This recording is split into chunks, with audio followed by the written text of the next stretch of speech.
Failure. Failure is something that happens in life. As a matter of fact, it's inevitable. But how can we turn the failures in life into success? How can we fail upward?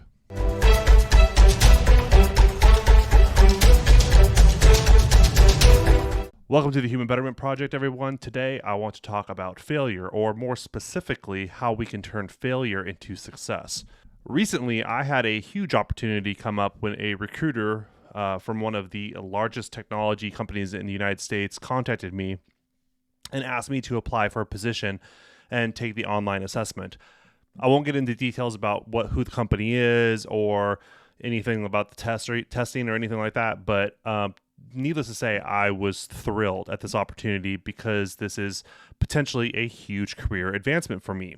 I was told I had about a week to take the online assessment, and we'd proceed from there. There'd be follow-up information depending on the outcome of the test. So the day of the test came, and I had done some studying to prepare, and I felt pretty good about it. I have been in the programming IT industry for, let me do my math here real quick, about 13 years or so. So I felt pretty prepared for anything that was going to come up in a test of this nature. But as soon as the test questions loaded, it happened. Complete and total brain shutdown. I could not, for the life of me, figure out how to answer correctly. I was close, but I just wasn't quite there. I just couldn't quite figure out the final answer for these questions they were asking. The test was timed, and it didn't allow you any outside resources. So as you can guess, it went bad. It went really bad. Needless to say, I failed the test. I immediately contacted the recruiter and explained what had happened and was told I could retake the assessment, but it would be in a few months, basically. So they have like a 6-month recycle period where you can't just keep taking the test over and over again, hoping to pass eventually. The worst part of this entire thing was about 20 minutes after the test time cap was done, and I walked away from it. I sat down. I was really frustrated with myself, and then suddenly, 20 minutes later, I'm like, "Oh, I know what the answer is." I couldn't believe it. All of a sudden, the answer was there. Also, I was upset with myself because these questions weren't completely unreasonable for a technology company of this size. They were actually pretty common academic problems that you would normally come up in like the university setting, which, to be fair, I haven't been in over a decade, but still, they're fairly rudimentary or somewhat simple, questions. But one thing that happens when you've left school is you don't really revisit these academic style questions anymore when you're actually in the industry. I was really mad at myself, but then I realized maybe this is an opportunity. There's an author of a book called Extreme Ownership and a follow-up book called The Dichotomy of Leadership. He's also a podcaster, Navy SEAL veteran named Jocko. I've talked about him before on the program and some of his thoughts and stuff, but years ago, he published a video that made the rounds on the internet called Good. That was the title of the video, and it was a clip from his podcast. I won't replay the video here. I don't want to get in trouble copyright-wise or anything or steal any of his viewership. I'll put a link below, though. But basically, the gist of the video is that when things go wrong, it's good because it is an opportunity for you to improve. It's not a time for, getting down on yourself, which I immediately started doing, or feel bad about it. It's a time for reassessment, reevaluation, and, overcoming what made you fail or what that failure was, and so it does not happen again. So his gist basically is, hey, you didn't get a raise at work? Good. It's time for you to improve your skills for the next time or for a move to a different job. Did you not get the marathon time you wanted that you trained for? Good. Now you can reevaluate your training program and fix it and do it again. Next time you will do it. Didn't win the competition you were in? Good. Reevaluate your attempt and improve on what happened.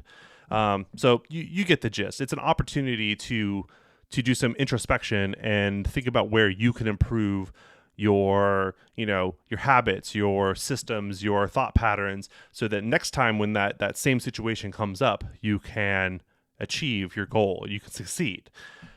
Now, I will say that while Jocko doesn't make this exception to his good rule, I will. I'm not saying that all adversity or failures falls into this category. There are things that are completely outside of your control, death, illness, etc.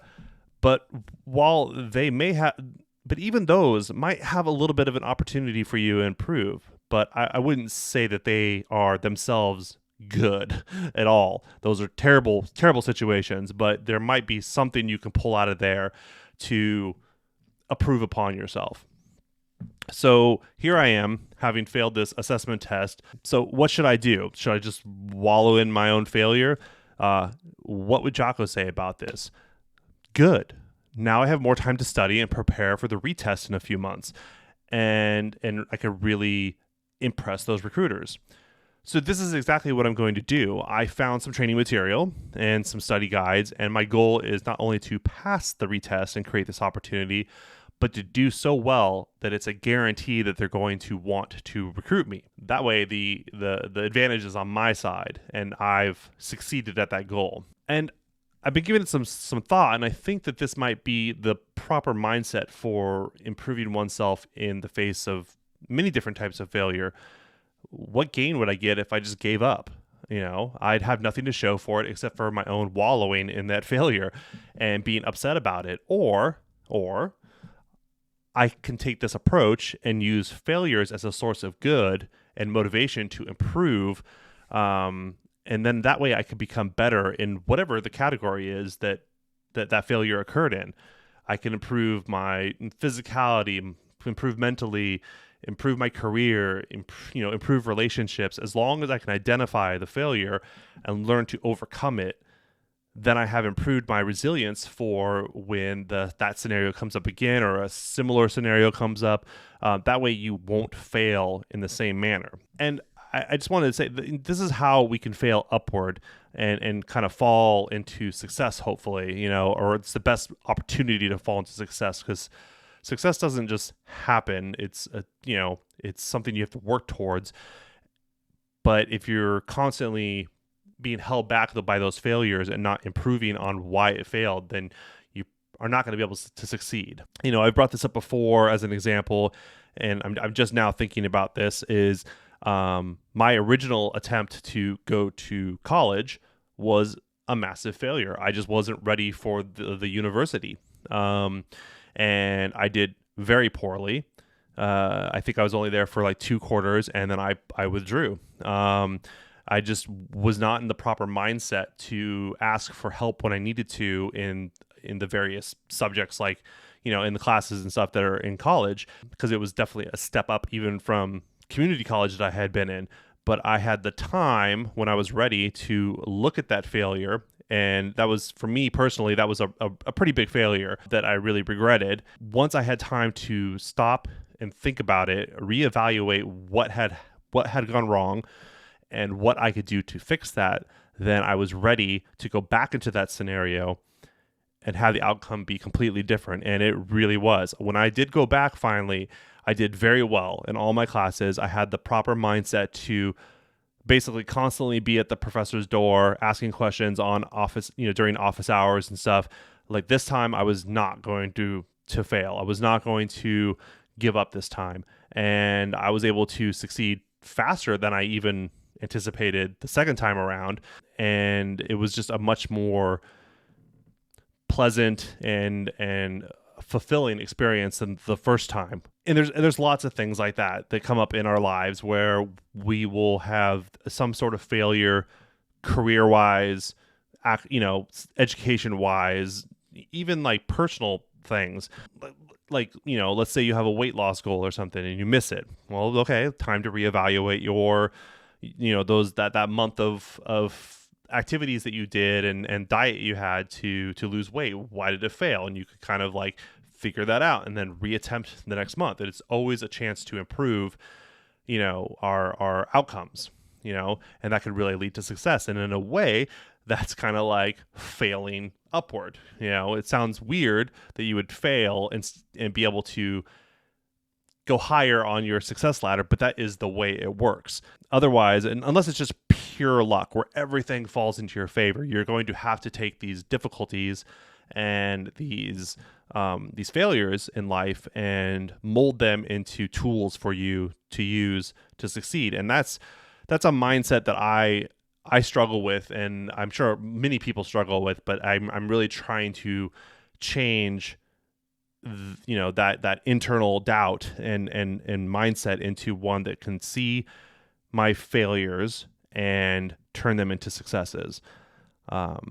So let's change our mindset and see what we can really achieve, when we use failure to transform ourselves and our habits and become better at whatever we want to achieve.